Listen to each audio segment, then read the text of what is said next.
Pakistan border पर जहां एक तरफ लगातार सरगर्मियां तेज हैं, तो वहीं पर उत्तर प्रदेश के इंटरनेशनल बॉर्डर्स पर भी लगातार चहल पहल देखी जा रही है। और कारण है मदरसों में जिस तरीके से अवैध मदरसे हैं उनको तोड़े जाने को लेकर, और ये सब काम जो हो रहा है वो अल्पसंख्यक विभाग के अंतर्गत किया जा रहा है। इसी के मंत्री ओम प्रकाश राजभर जी हमारे साथ मौजूद हैं। एक तरफ पाकिस्तान बॉर्डर, पहलगाम के बाद हलचल एकदम तेज है, और आप यहाँ इंटरनेशनल बॉर्डर पे एकदम हाहाकार मचाए हुए हैं। रोज मदरसे तोड़े जा रहे हैं, अवैध मदरसे पकड़े जा रहे हैं, जो जमीनों पे गलत बने हैं उनको पकड़ा जा रहा है। क्या है, क्या कश्मीर से ही जुड़ा हुआ मामला है, क्या करें? देखिए, मदरसे खोले जाते हैं शिक्षा देने के लिए, मदरसे नोट छापने के लिए नहीं खोले जाते हैं। आपने प्रयागराज में देखा, मदरसे में नोट छापते हुए पकड़े गए, कार्रवाई नहीं होगी उनके खिलाफ। कुशीनगर में मदरसे में नोट छापते हुए समाजवादी पार्टी के नेता वहां थे, पकड़े गए, कार्रवाई नहीं होगी। अब आप मदरसा खोले हैं और विदेशी लोगों को वहां ठहरा रहे हैं, उसमें आतंकवादी भी ठहर सकता है। तो अवैध तरीके से जो मदरसे बने हैं उसको तोड़ा जा रहा है, और जो मदरसे शिक्षा देने के लिए चलाए जा रहे हैं और शिक्षा दे रहे हैं उनके खिलाफ कोई कार्रवाई नहीं हो रही है। अभी तक की जो डेटा आया है, अभी जो डेटा दिया जा रहा है उसमें बहराइच, बलरामपुर, सिद्धार्थनगर, श्रावस्ती की लंबी लिस्ट है। पीलीभीत, महाराजगंज 20 मदरसे चिन्हित किए गए। बहराइच में 143 अतिक्रमण हटाए गए, 6 मदरसे सील किए गए। सिद्धार्थनगर में 17 मदरसों के खिलाफ कार्यवाही हुई।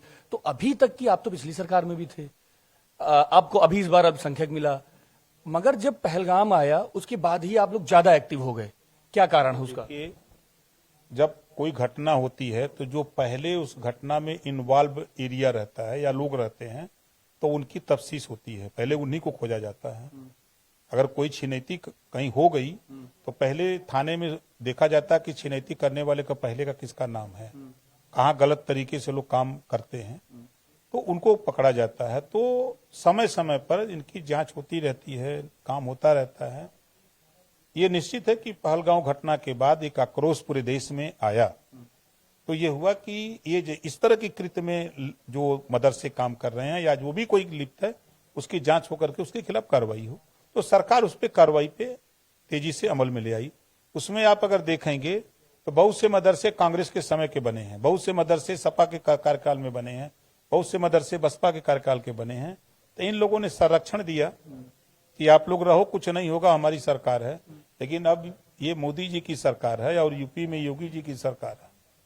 आप अगर गलत तरीके, अल्पसंख्यक मंत्री ओम प्रकाश राजभर हैं, अल्पसंख्यक मंत्री ओम प्रकाश राजभर हैं, तो हम जो देश के प्रति अगर छेड़छाड़ करेगा तो हम उसको छोड़ेंगे भी नहीं। और समाज की बेहतरी के लिए, देश की खुशहाली के लिए, देश की सुरक्षा के लिए जो भी कदम उठाना पड़ेगा उस कदम को उठाने के लिए सरकार कटिबद्ध है। ये कार्रवाई सिर्फ बॉर्डर पे होगी कि अंदर भी आएगी? अंदर भी मिलेंगे तो अंदर भी, भाई प्रयागराज अंदर मिले, हुआ कार्रवाई। आपने कुशीनगर देखा, कार्रवाई हुई। जब हमने विभाग को चार्ज लिया तो हमने जब अटेंडेंस का दबाव बनाया तो 1700 मदरसे एफिडेविट लेके आ गए कि हम मदरसे नहीं चला सकते, हमारे यहाँ बच्चे नहीं, अध्यापक नहीं, हमारा मान्यता रद्द कर दीजिए। ज्यादातर बॉर्डर 1700 पूरे प्रदेश से 1700 लोगों ने आके एफिडेविट दिया। अभी तैयारी हो रही है, लोग हाँफ रहे हैं कि अब क्या करें। अब तो मंत्री ऐसा आ गया है कि वो सही रिपोर्ट जाके धरातल पे ले लेता है। हम तो चले जाते हैं, हम जब ऐसे चिन्हित मदरसे मिलते हैं तो हम समय पहुंचते हैं 11 बजे। अब भाई अटेंडेंस कितनी हुई, कहाँ बच्चे हैं जरा दिखाओ। हम क्लास में घूम लेते हैं तो पता लगता है कि यहाँ तो कुछ है नहीं है, खाली है। तो फिर कार्रवाई तो होगी।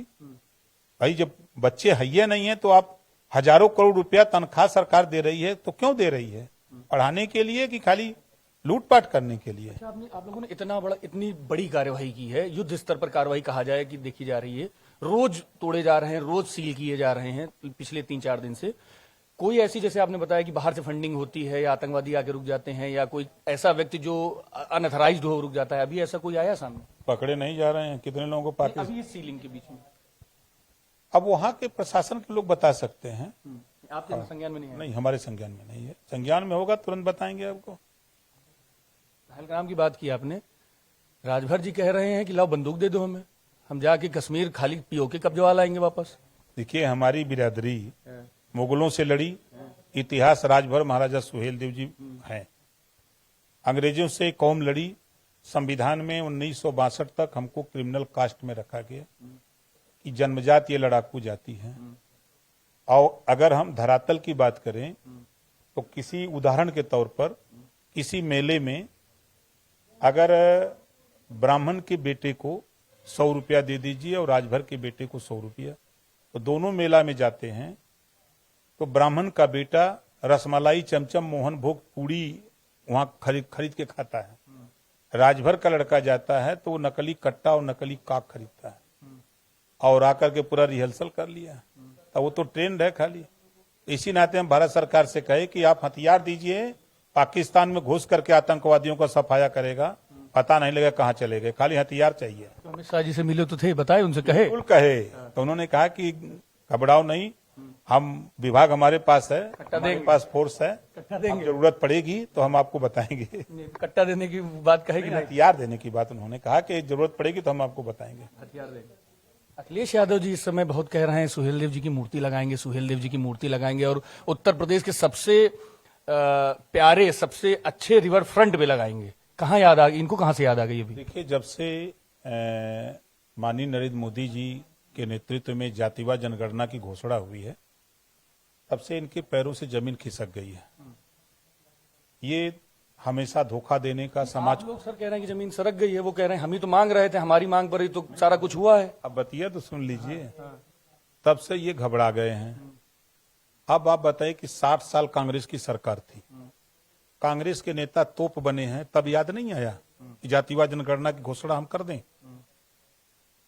ये सपा के लोग, बसपा के लोग, कांग्रेस के लोग, कांग्रेस को समर्थन दिए, आरजेडी के लोग, सब लोग समर्थन दिए। समर्थन देते समय क्या कभी समाजवादी पार्टी ने ये कहा कि जातिवाद जनगणना कराएंगे तब हम समर्थन देंगे? आप मलाई खाने के लिए रक्षा मंत्रालय ले लिए, वो रेल मंत्रालय ले लिए, सब लोग विभाग ले लेकर के मलाई काट रहे थे, तब जातिवाद जनगणना याद नहीं आई? अब आज जब जातिवाद जनगणना एनडीए गठबंधन की सरकार ने, प्रधानमंत्री जी ने ऐलान कर दिया, कैबिनेट से मंजूरी हो गई, तो आप लोग श्रेय लेने की बात कर रहे हो। 5 साल मुख्यमंत्री अखिलेश जी थे, एक बार भी जाकर के प्रधानमंत्री से मिल करके ये नहीं कहे हो कि जातिवाद जनगणना कराइए। अगर कोई हो तो बतावें। प्रेस करते हैं, प्रेस में बोले कि नहीं मैं फला तारीख को, फला महीने में, फला सत्र में जाकर के पीएम से कहा हूं, और 5 साल मुख्यमंत्री थे। किसी जनसभा में, सार्वजनिक स्थल पे बोले हों, या आप लोग भी गए होंगे उनकी प्रेस वार्ता में? 5 साल में मुख्यमंत्री तो काल में कभी वो जातिवाद जनगणना का जिक्र किए हों? जब 22 में उनके साथ हम गए तब उनको याद आया, हम बताए कि जातिवाद जनगणना से लाभ हानि क्या है, तब वो जातिवाद जनगणना याद आया। ये लोग बोल रहे हैं सुपवा तो सुपवा चलनिया, बोलो तो जेकरे 72 को छेद है। एक सबूत दे दें। वो आज 22 साल से ओम प्रकाश राजभर जातिवाद जनगणना की बात कर रहा हूं। मतलब अखिलेश यादव जी अब राजभर जी की राजनीतिक पगडंडियों पे आ गए हैं। आप देखिए, अब उनके पास कुछ बचा नहीं है। हम तो कहते हैं कि अगर उनकी जबान में दम है, बात सही बोल रहे हैं, तो 9% यादव की आबादी है और 18% मुसलमान वोट देता है धुआंधार, बोरा का बोरा। एदवा पारी 27 में एक प्रेस वार्ता करके ऐलान करें कि अगला सीएम मुसलमान होगा, और जो मुसलमान लीडर हैं उनसे भी कहता हूं कि अगर आप लोग मर्द हो तो अपने नेता से कहो कि सीएम बनाओ, अब हम वोट ज्यादा देते हैं, नहीं तो ये लोग लोडर माने जाएंगे। जितने उनके यहाँ है नेता, सब लोडर माने जाएंगे।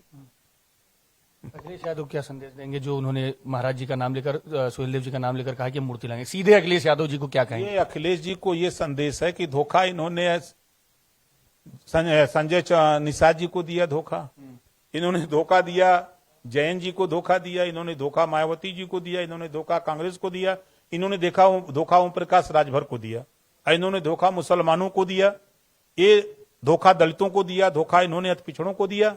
ये धोखेबाज हैं, ये ठग हैं, ये वोट के सौदागर हैं, बोल करके वोट लेते हैं, अपनी जाति का उत्थान करते हैं। हम तो उनसे आपके माध्यम से पूछना चाहते हैं कि आप राजभर महाराजा सुहेलदेव जी की बात करते हो तो आप बता दो उनके वंशजों को 5 साल में कितना सिपाही दरोगा बनाया, कितना लेखपाल ग्राम सेवक बनाया, और तो उनकी जाति का हम गिनवा दें कितना बनाए हैं? 86 में 56 अकेले खाली एसडीएम बनाए यादव को, एक को नहीं याद आया, ना राजा बनना मुसलमान याद आया, जो वोट वो देता है उनको वो नहीं याद आया। तो हम उनसे कहेंगे कि ये ठग विद्या अपने पास रखो, ये वो व्यक्ति हैं जो अपने बाप का नहीं हुआ, जो चाचा का नहीं हुआ, वो किसी का नहीं हो सकता। बहुत बहुत धन्यवाद हिंदी खबर से बात करने के लिए। थे ओम प्रकाश राजभर जी, जिन्होंने अलग अलग मुद्दों पे बिल्कुल बेबाक राय रखी और साफ तौर पर बताया कि उत्तर प्रदेश में अब योगी सरकार है और केंद्र में मोदी सरकार, सबका साथ सबके विकास के आधार पर ही काम होगा। कैमरामैन मनोज के साथ मैं विक्रम सिंह राठौर, हिंदी खबर, लखनऊ।